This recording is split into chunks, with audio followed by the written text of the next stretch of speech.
if I can help other people in the way that I do clinically through the intersection of faith and running, why wouldn't I? Because that was such a healing part of my journey, and I wouldn't be the person I am today if others from camp didn't pour into me in that way. And so I hope to be able to, even if it's just one person, help do the same thing.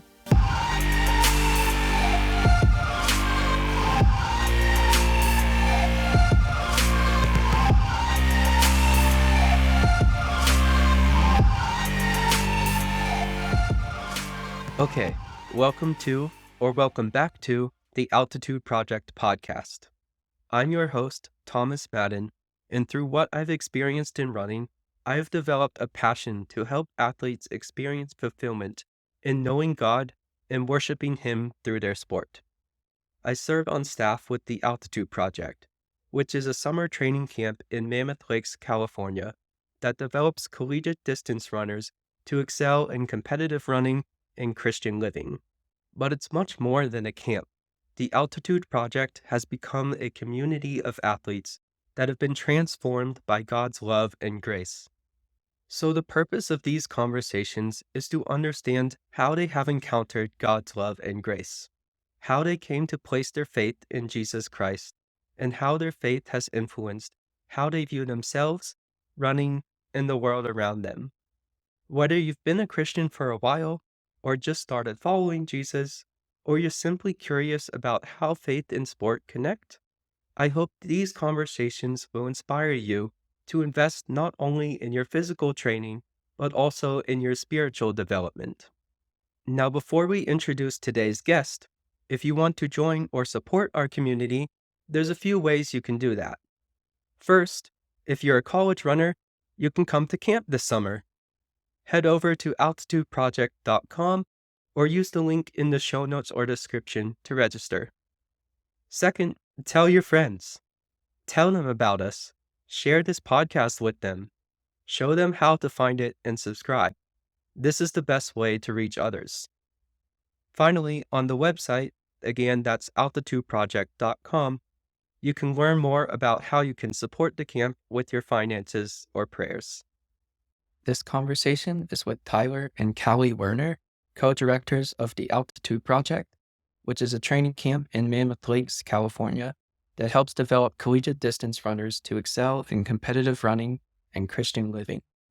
Cali is an accomplished runner herself. She ran for Rice University and ran at the national level, qualifying for NCAAs and cross country and the 10K outdoors, and also ran at the 2020 Olympic marathon trials. She was also an OCD therapist, motivated by her personal experience with OCD, and there's a really cool connection between her running, faith, and clinical practice. Her husband Tyler is a firefighter in Houston, Texas, where they live. He's also an avid runner and sub-3-hour marathoner, and they both have powerful testimonies about their faith in Christ, which you will hear in this conversation. They share about growing in their faith and how the Altitude Project has played a role in their faith journeys. They are driven and passionate about sharing the love of Christ and helping people develop spiritually as well as physically. And their takeaways for anyone about their faith journeys and their drive to pour into college runners and make impact. So let's jump into this conversation with Tyler and Cali Werner. Tyler, Cali, how are you? Doing good. Living the dream. Thomas, how are you? I'm doing well. Felt a little overwhelmed recently, but just had to reorganize some things, like activities in my life. So feeling more optimistic now. Yeah. It's so hard to really, when you care about a lot of different things, learn what to say yes to and no to and recenter, and it can be really hard. Yeah. So you're co-directors of the Altitude Project. So why don't you start us off by telling us, what is the Altitude Project? Why does it exist? Yeah. So the Altitude Project started many years ago, and personally, I came on as a camper in 2014, 2015, somewhere around there. It's a Christian running camp for collegiate aged athletes that can run lots of miles. And so we've had some people that have come to camp running for a running team intramurally. We've also had a lot of individuals that run for their school. And it's an amazing, beautiful scenery type of place to run in Mammoth Lakes, California, where we worship Jesus and build community and train at altitude. And so those are kind of all the main components of it. Some founders of Altitude when did Altitude officially start? I'm trying to remember, Tom. 2004. This is our 20th year. 2004. Okay. So Avery Blackwell, along with a bunch of others, were like the initial founders of Altitude, but Tyler knows all the history, so I'll let him get into that part. Okay. We were putting me on the spot right there. Well, you're making faces. Greg Jimerson and Avery Blackwell started the Altitude Project in 2004. And it used to be a camp where they had around 30 to 40 people come at a time for 2 to 3 weeks. But over the years, it's been getting smaller and smaller. So we're trying to figure out ways to grow that so we can have more collegiate athletes that grow with Christ and also just learning the smart ways to run, the priorities in life, which I guess when you're in college, you think running is the only thing that matters because that's what you get the scholarship on. And there's just different levels of hierarchy that running should be placed on with your health and your faith and everything like that. So we just want to make sure everything's a good balance, but it is a great place to make new lifelong friends and just train at altitude. And you're never going to have a better view of the God's creation than Mammoth Lakes. Yeah, it's an amazing place, amazing time. I've worked with you for the last few years, and that's been a pleasure. It's obvious that you love Jesus. That's evident in the things that you do and how you interact with people, how you care for people, and including this ministry as well. So why don't you take us back to how that began in your life, your faith in Jesus, and how that took shape for you? Tyler, you want to go first? You got it. Yeah. Well, I started running more competitively my sophomore year of high school. I played a bunch of other sports and really loved beach volleyball and volleyball, but realized there was no scholarship possible for me in that sport. And so as I got more competitive with running, realized that I did have a chance. And with that, being at a 4A school, came a lot of external pressure to want to please others. I had an anxiety disorder that was undiagnosed, known as OCD, obsessive compulsive disorder. And I really struggled internally and hid it from those around me for a long time. And my coach was really the one that helped me to stay centered and like I'm competing for God's glory, not people's glory. And that was the only thing at that time before having a diagnosis that really gave me any relief.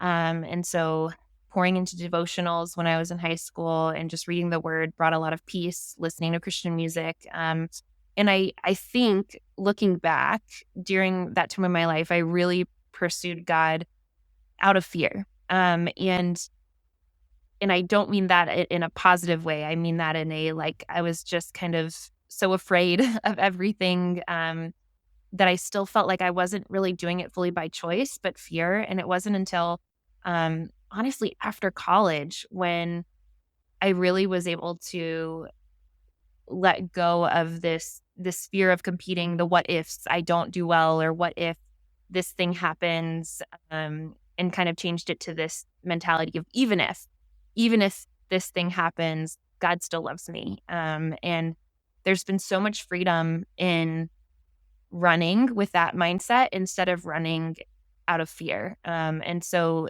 that has only strengthened my relationship with the Lord more, because God wants us to have a choice in choosing, and it's not supposed to be driven totally from fear. And so I feel like I'm still taking those training wheels off and learning, that can be my relationship with Christ, but to like really start off, I think the foundation was set for me in high school thanks to my coach Dana Fosmo. But then my obviously all of our relationships are continuing to grow, um, every year. But I think it took a pretty significant turn once I stopped competing in college. What a profound shift that is, moving from fear to freedom. Yeah, definitely. And For Tyler, how sure. about you? So basically, I grew up in a Lutheran church where my parents drugged me to church every Sunday. As I got older through high school, it was more of a hassle for them to drag me to church because I guess as life goes on, you get more options to do, hang out with friends and stuff like that, go play sports, anything like that. You just choose the other options if your head isn't on the right way. But then when I went to college, I was on my own for the first time and I never found a church to actually attend to. I didn't find any Bible study groups or anything like that in Huntsville where I went to college. So I just kind of fell out of, I guess, doing anything, worshiping or reading the Bible or anything like that. It just, I guess it was the way I grew up was it was unhealthy, I guess, because my relationship was, it just seemed like we were doing the same thing over and over again at church where it was the same songs, it was the same sayings over and over. And it just felt like a ritual where I really wasn't taking the lessons and applying them to my life or trying to actually find the meaning out of them. So it was more of a, I'm here to do this ritual and get over with so I can go watch football at noon after church was over with. And I wasn't there for the right reasons. And yeah, basically before I met Cali, I wasn't a, I would say I was a Christian, but I wasn't a practicing Christian or anything like that. So it was a, not a dark time in my life, but there was always something missing and there was a void in my life. So I met Callie and somehow she was the staff member for the first time. They asked her to come back because her bubbly personality and she just loves to run and loves Christ. And they Callie convinced the previous directors to let her boyfriend come to camp. And To Altitude I was Project. to Altitude Project, and I was like a fish out of water that first year I was at camp. I was more of a, I'm going to help cook and drive people around and then just try to run and keep up. And then I'll be at Bible study. I'll be at the altitude sessions, but I just felt like an imposter there. But everybody was so, I guess, so loving and they understood or they didn't judge or anything like that. So that's really where my newer faith for Christ has started, where I always say I'm not the best Christian, or I can't sit there and quote every book of the Bible to you or anything like that. But I mean, there's no way you're going to have the whole Bible memorized or anything like that. It's just that if you keep on trying to grow your faith in Christ and grow with Christ, then that's all we can do to become the best image of God that we can be. So it's a never ending process, but I'm just lucky to have met Callie and have God push me in that way. Yeah, I love how God has worked in that way. Callie, you went to Altitude Project as a camper 1 year. What do you remember from that experience and how did that impact you? Oh, it was a million times better than I expected. I remembered being nervous about, well, I'm not going to know anybody. And so what if everybody already has their like groups and cliques and I'm an oddball out or something like that happens. And first off, when I got there, even on the drive in, I was riding with other campers in from the airport. Everybody made me feel welcome. A lot of people didn't know each other, and the views were breathtaking just driving in. And I just remember the staff member who was driving us was Nick Schutz, who's been a director of Altitude Project. He and Rachel Nelson were both directors before Tyler and I um, came in, and he just kept saying, "This is nothing. Like you think this view is amazing, just wait."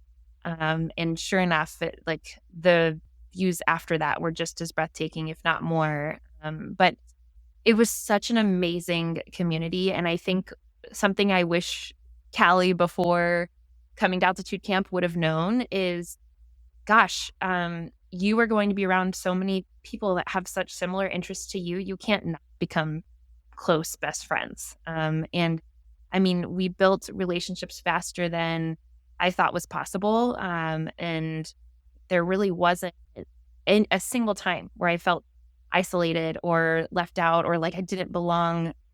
Because I think, yeah, just like Tyler was saying, people with many different walks of life in their faith journey come in, and we all see this beautiful scenery that we can all agree is beautiful. We all love to run. And we all know that we want to keep growing as individuals. And I think that's what brings us closer together and really helps us meet each other where we're at.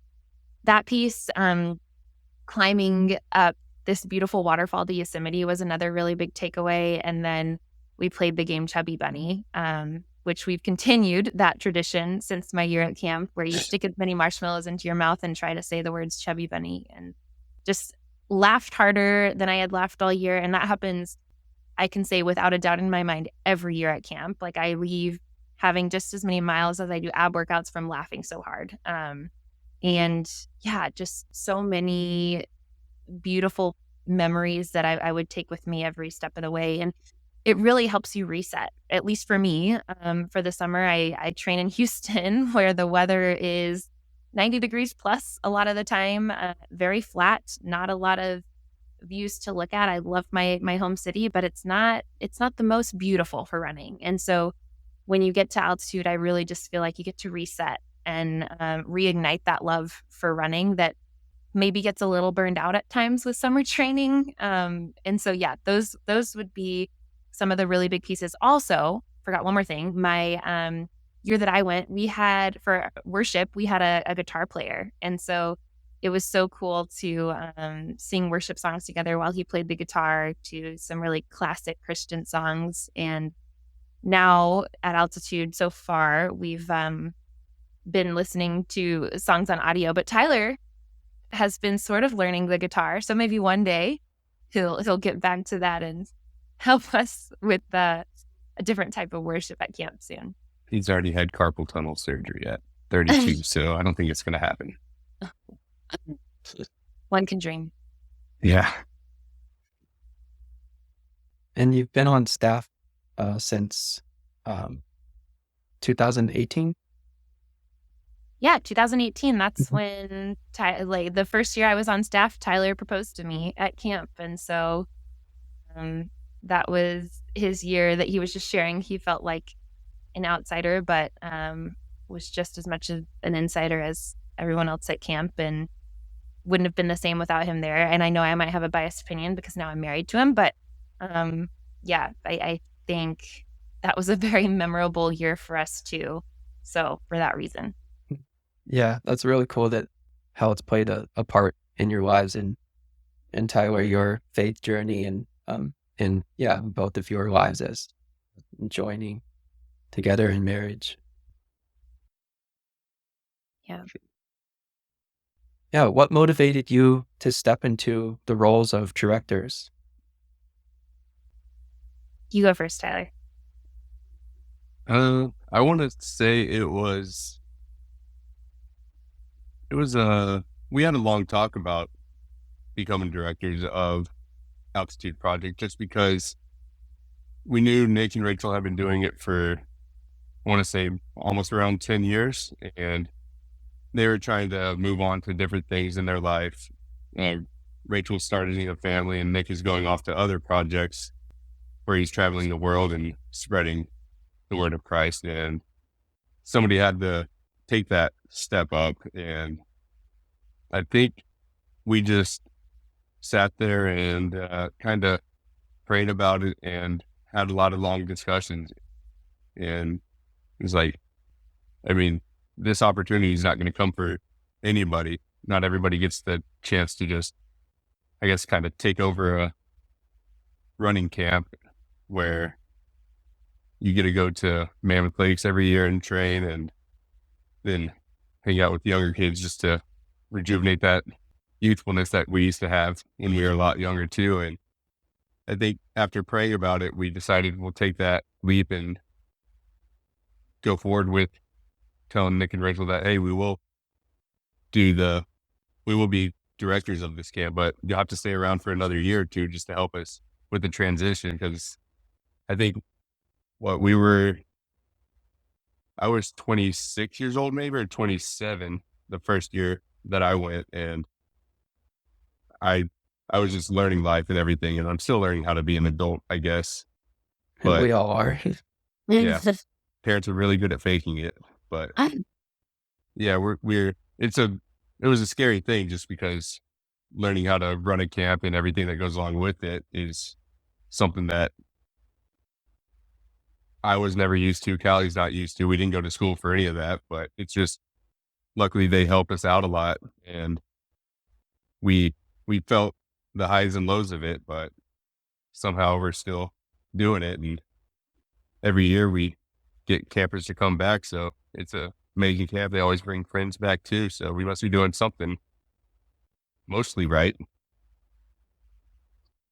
Yeah, I'll just add that I think Tyler and I both really did have to take a leap of faith there, because we both did feel like imposters and sometimes still do. But I think it's so evident every year that God wants this camp to work out, because He provides and then it does, and it's a beautiful season. And I know there's usually always a point during the year where we're hustling and bustling and freaking out, and we don't really do anything different. But then life just starts to, our camp just starts to unfold, and then you start to get this momentum of, oh wow, it really is going to happen. Like it's going to be okay, and it's going to work out. And then we're there, and when we're at camp, every single time, we are so pumped to be there and are already excited about the next year. And it's just like a breath of fresh air, right? To be able to say, and this is what all that from this year, uncertainty and stressing, this is what that was for. And I would do it again in a heartbeat to make this, faith, magic, joy, and excitement and ability to pour into campers what God is pouring into us happen time and time again. Yeah, it is incredible. But from the times that I've been a part of it, there were points where, yeah, we weren't sure if camp is going to happen, but somehow God makes it happen. Yeah, and yeah, we're super appreciative of all you do to help make that happen as well. I would also just shout out, we could not do it without you, Thomas, and Chandler and Emma and other staff members that Kevin that pour into it, with their hearts and souls too, because Tyler and I both know we delegate quite a bit as well. And it's so amazing to me how each staff member has their own unique talents that fit in so perfectly with what needs to happen for camp. And yeah, I don't think that happens by chance. Yeah, for sure. Yeah, it takes a team for sure. What is so significant about, why is pouring into others in the way that you do at Altitude Project, and pouring into college runners who are wanting to grow in their faith or learn more about how faith and running connect? Why is that meaningful to you? Personally, I take a similar approach to answering that I do for my career. I am a mental health clinician. I specialize in OCD and anxiety, and I often work with quite a few athletes. And part of the reason I do that is because when I was at my lowest low in college, around the time I got diagnosed, I remembered like asking God why. Why was I in such mental agony and pain? And a peace came over me because I just got this message that that I was able to say, I'm going to be able to help one person.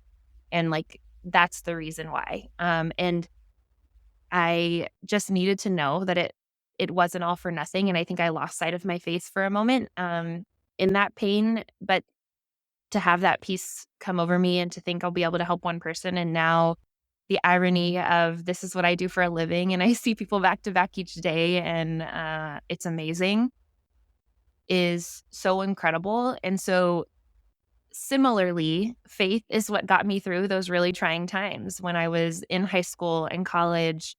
And if it weren't for faith with my running, I definitely wouldn't have continued. I would have burned myself out.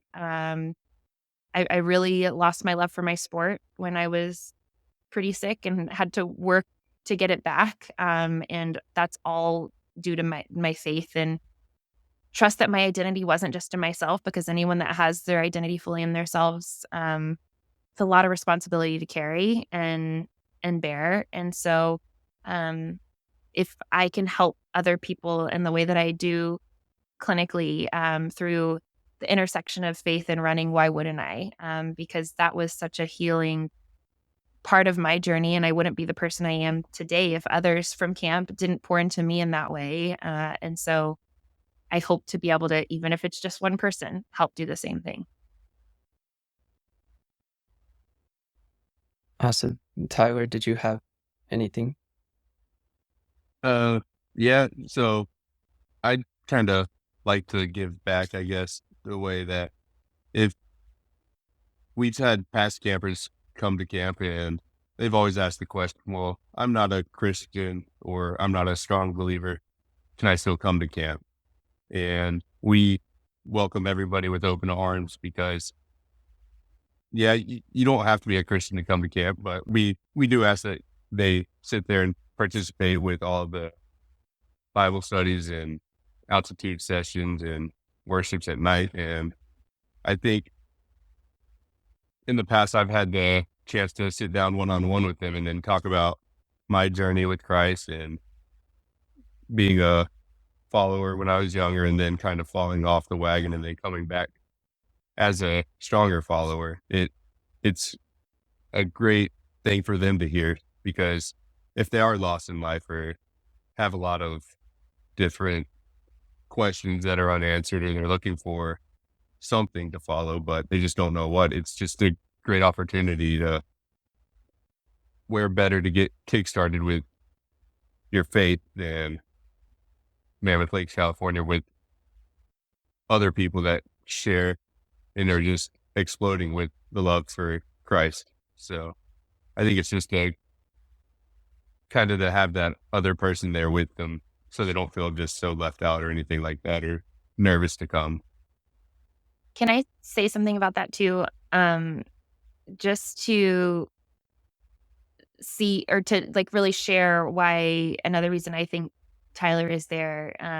He in our first year at camp, Tyler, if I can just disclose, for a long time wasn't really one to share emotions or struggles and did quite a bit of it internally. And that first year of camp, I know God placed a hand on his shoulder because he shared his testimony. And it was just such a bold, big moment. So out of his comfort zone that he poured into, and to have other campers that have come, just like Tyler said, that aren't Christian or are struggling with their faith, and to know that one of the counselors was there just 5 years ago going through that same thing.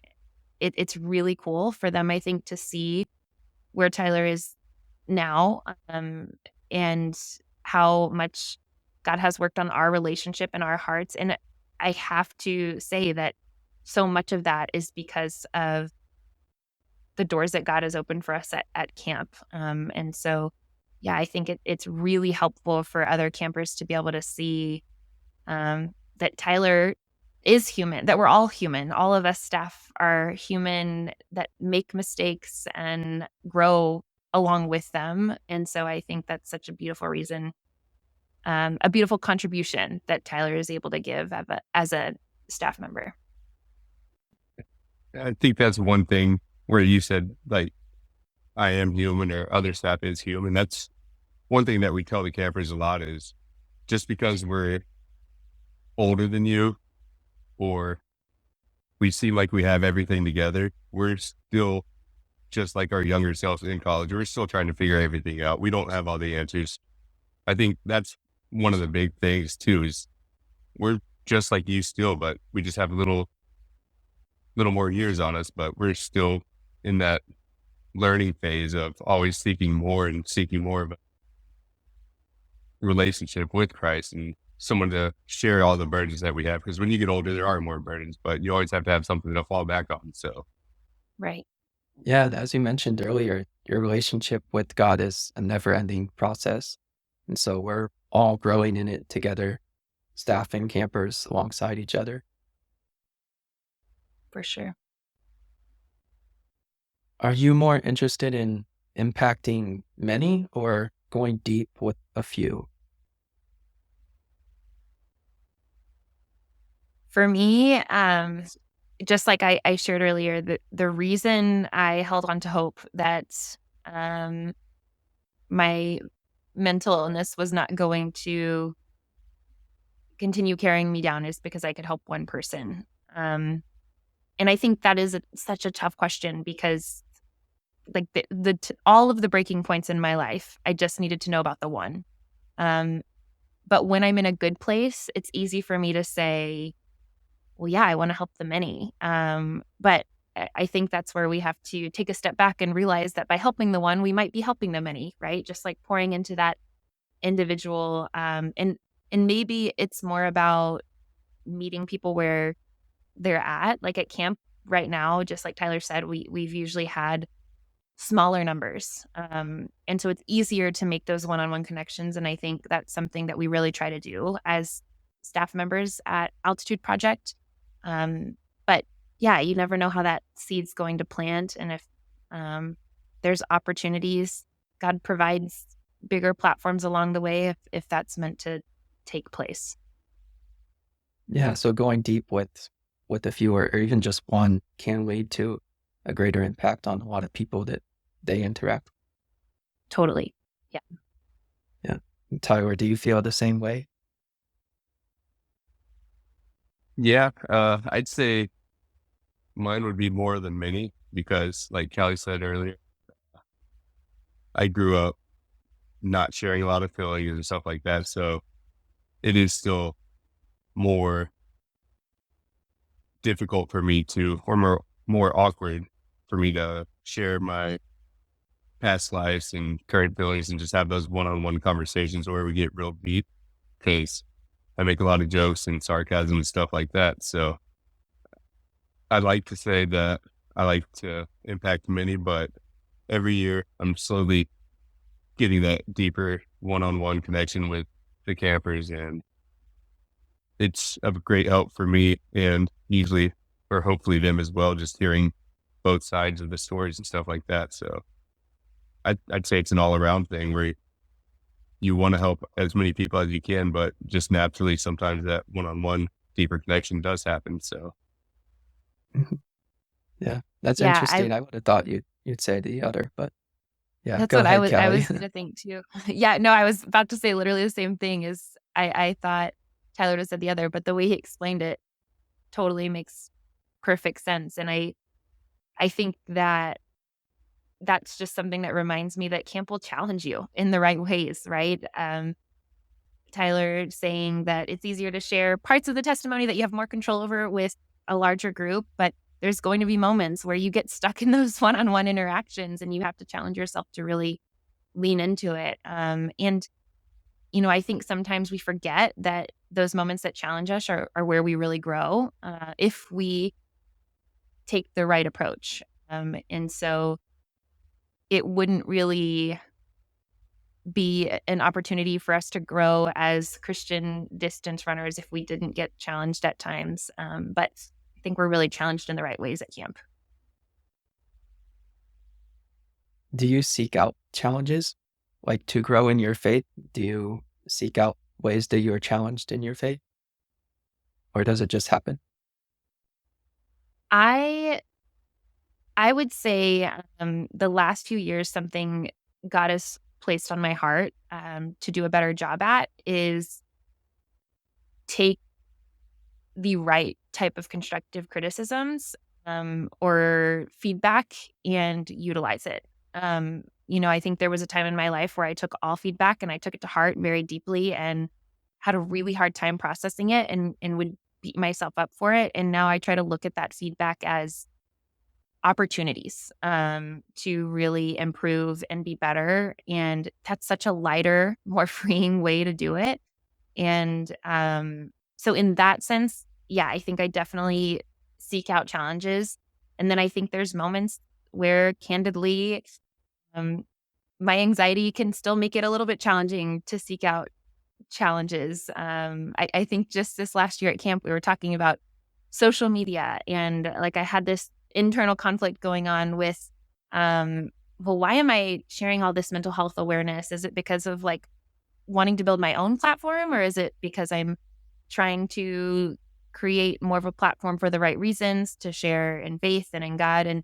And for a lot of those reasons, I think I had to reflect that it was more internal. Like I was doing it partially for the wrong reasons, and that left me feeling more empty and more anxious and more stressed out. And that was something that I got challenged with at camp. And I've actually stepped back from all of that social media education and have felt a million times better from it. And so, yeah, and so in that way, I didn't expect to be challenged. And I wasn't ready to fix it right away when I was at camp, and I had to sit with it for a little while. So yeah, to answer that question, Thomas, I would say part of the time, yes, I'm like, challenge, let's go, let's improve and grow together. And then another part of the time, I'm like, oof, wasn't ready for that one. I'm going to sit with that for a little while. I'll get back to you.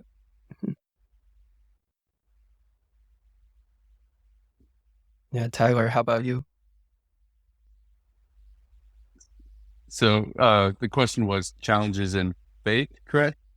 Yeah, do you seek out challenges to grow in your faith? Or does it more just happen? I think God's way is more of just making it happen for me because I'm not the one to go and put myself out there, really. I'd say we started our new church probably 2 years ago. We started And at our new church. We didn't start the yeah, church. started at our new church around a year and a half ago or 2 years ago. And immediately, right around a year ago, they asked us like, hey, Lent's coming up. What do y'all think about leading a run group at church? And we're like, well, we already do a run group at Altitude Project, so I guess we can start to do this run group at church. And then we've met more people at our church that way. It's just building. I've never felt a community like Ecclesia, that's our church name, Ecclesia has. And every Sunday we look forward to going to church and just meeting those people. And it feels like a second home almost just because of the energy there. And I mean, everything's great. The music, the pastors, the messages, it's just awesome. And if it wasn't for the run group that pastors came up and said, hey, y'all lead this, then I probably would have just stayed in my own little shell and we would have went to church and then just left right after church service was over. And I think God's putting that community, he's forcing me into that community where it is a challenge for me to go seek that community out by myself, but he's forcing me to grow with others and just creating that bigger and stronger foundation at home instead of just at Altitude Project. Yeah, it's a really cool example of how God challenges us, especially in the areas in which we need to grow. We might have felt like you might have been missing some community. And so, yeah, that's is a challenge to grow in community. Yeah, and it was also a challenge to step into the director role at Altitude Project. Yeah, obviously that's had impact. Yeah, I I think lean there's a lot of oh, go ahead. I lean on Callie a lot, so she's the outgoing one, and I'm just like her sidekick, throwing in my remarks every now and then. I don't know. I would totally argue that one because there's so many moments throughout the preparation for camp where I'll say like, "Nope, I can't handle this right now. I have way too much on my plate." And Tyler does the hard stuff. And I think that's another way that God works on, putting people together is um so Tyler can grind and send out all those emails and put together the videos. Like I think we really not always because we've definitely had our moments, but really do a good job of equaling each other out and picking up on the other one's weaknesses and challenging when we need to. And so, yeah, I mean, I think we all have a heavy hand in making camp happen, and it wouldn't look the same without each and every one of us. Do you have a vision for the Altitude Project? Do I have a vision? Of course, yes. I mean, I would love for camp to be such a word of mouth type of place where we don't have to bend over backwards trying to recruit. I think what we find time and time again is the second people come to camp, they continue coming until they can't. And then oftentimes they ask if they can keep coming after they've graduated. But it's really about letting other people hear that message of like how it goes about. So that I remember when I first came to camp, one big part I forgot to mention was I was only going to come for 1 week because I was nervous about like what I'm going to think about camp. And then I was so sad by the end of that week that I extended it another half of the week and stayed for a week and a half and would have stayed the whole time if I could have, but schedule wise, it didn't work out. And it's really about like anyone that comes to camp is going to love it. There's just something about it that is hard to put in words. I'm just going to say lean on faith and trust it if you're a listener that is of age and athletic ability to come to camp. I almost would bet 100% that you would not regret it. And yeah, if we can recruit people as freshmen, that would be amazing because I guarantee they're going to keep coming back. But I would love long-term vision for that part of camp to be self-run so that we can really pour into the material, which we do already. But it would be nice if that was our only focus, like just pouring into the material and how we can improve camp and make camp better. And we're doing all those things. But of course, we have to divvy up our focus onto recruiting as well. So just like enhancing it that much more by not having to worry as much about the recruiting process. And what is that material? We haven't really talked about like what happens at camp, but yeah, what is that material and why is camp so impactful for people who come? Yeah, so just a day in the life at camp. If you have social media and are listening, I would definitely encourage you to check out the Instagram to see some of those videos. But we really start off time with a memory verse, and then we go on a run that morning, and then we have Bible studies, and we split into the guys and girls, and staff members are leading those Bible studies, and there's beautiful conversation that comes out of those. And we have a little break in the afternoon, and some people like to go shopping or hiking or play spike ball or volleyball or, just go explore a little bit. And then we later have a training tidbit where we really dive into something unique to performance, right? So I've talked about mental performance. Thomas has talked about mechanics. Tyler's talked about sleep. And there's a lot of unique individual aspects that are tied to the staff member's interest and level of expertise where we pour into these training tidbits that are really helpful. And then sometimes people will take a second run or do a double.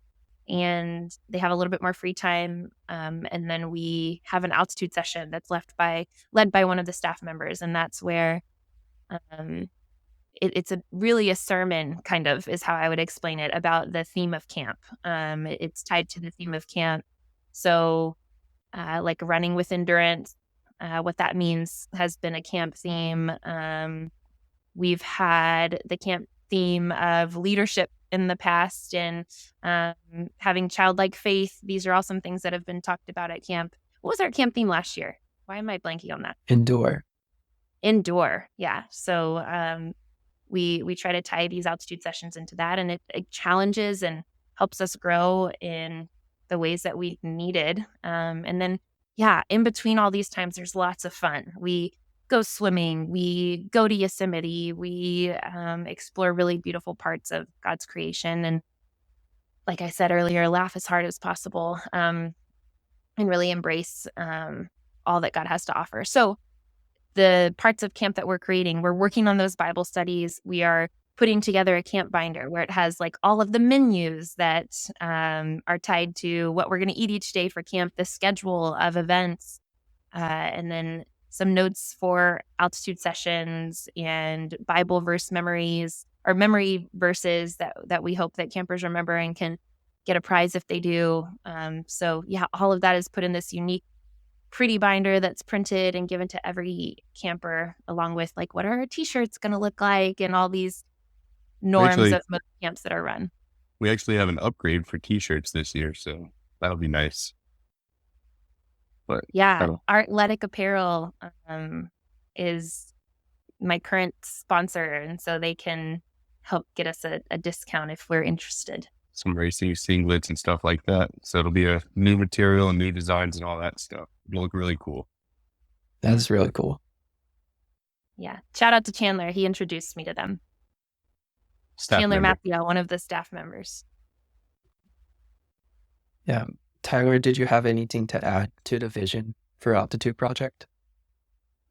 I'd say the vision would just be to get more campers, but also to get the campers that have come in the past, go out and recruit their friends and their teammates and all that stuff, and get them to spread the word for us or help us spread the word. Because I mean, word of mouth is really the best thing, not a email from some random guy to a coach and then the coach passing the email on to the runners. So I think just getting the camp to grow naturally would be one of the biggest things that would make the most impact, by being able to spread the word to as many people and get as many people at camp as possible. So the vision is more about growth in numbers, but also growth in those individuals' faith as well, right?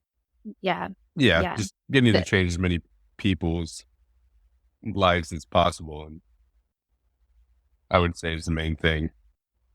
Yeah, and when I said content, like, really what I mean by that is, yes, the Bible studies, yes, the altitude sessions and all of that, but like really taking the time to think about the best way to do that. And so when we have that growth in numbers that's kind of rolling in, maybe even being able to take more time to really focus on the best way that we can pour into these athletes. Yeah. How can a college runner benefit from coming to Altitude Project? Like Cali mentioned, the first training tidbit usually of the week is basically running at altitude and what it does for your body, and what the changes in your body do from taking in less oxygen, but still trying to put out that same amount of performance and stuff like that. So that's the first training tidbit, and I'll let Cali take it from there. Yeah, training in the Eastern Sierras when you're at 7,000 to 8,000 feet. Yeah, 7,880 feet in Mammoth. And so you're really benefiting from those blood cell counts and benefiting physically. But really, I think for me, the biggest takeaway wasn't even the training at altitude. It was really obviously like building this community of other runners that I could see at meets when I would go to a meet and run into someone from altitude. It was the coolest thing ever because at the time when I was competing in college, I had a lot of anxiety. And so when I remembered running into another camper, it just like reminded me of God's presence and brought that peace over me before starting a race. And so it was so cool to see these people that I built such great connections with while at camp. Um, and then, yeah, the other piece is you're running in this beautiful place. And so if you've been tired or really needed a revamp or to get excited about running again, Altitude Project definitely does that. And so that is like a priceless gift that you get along with everything else and building your faith and learning and being challenged in ways to grow. So if you want to grow in any of these ways at camp, which are arguably endless, then Altitude Project is where you would want to be.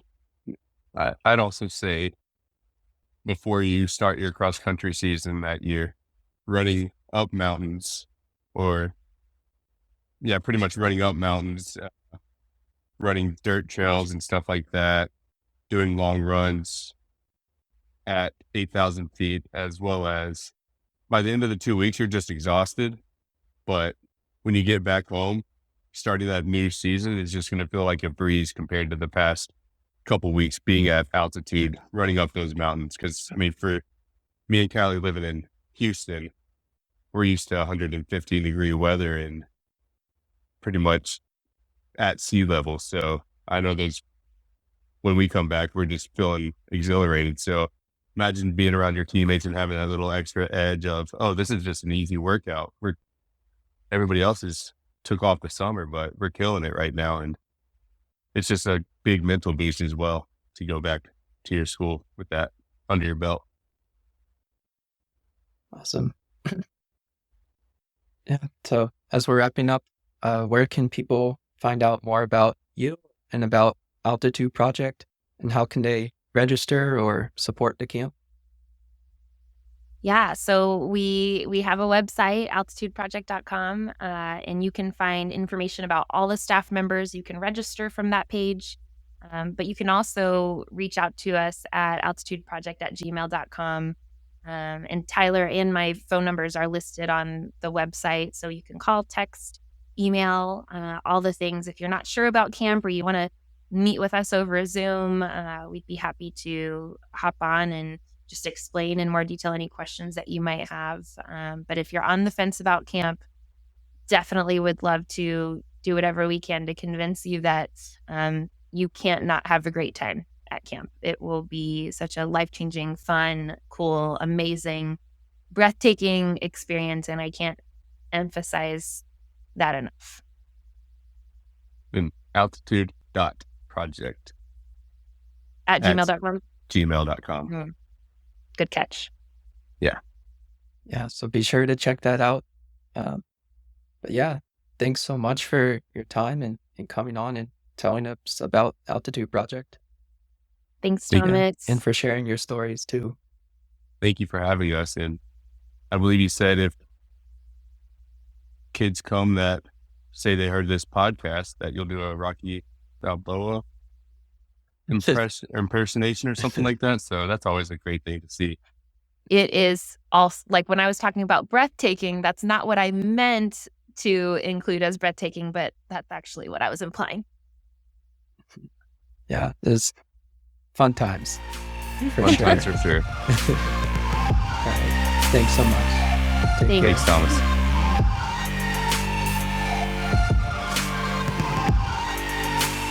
I hope you have enjoyed this conversation. If you have questions about the Altitude Project or anything from this conversation, reach out to us at altitudeproject@gmail.com or on Instagram @altitudeproject. If you've enjoyed this conversation, please share this episode with your friends and on social media. Thank you to those who support the Altitude Project with your finances and prayers. Your support is crucial to the project and plays a significant role in the Great Commission. Lastly, let us know how you are challenged, inspired, or encouraged by these conversations. We'd love to hear from you. Until next time. Peace.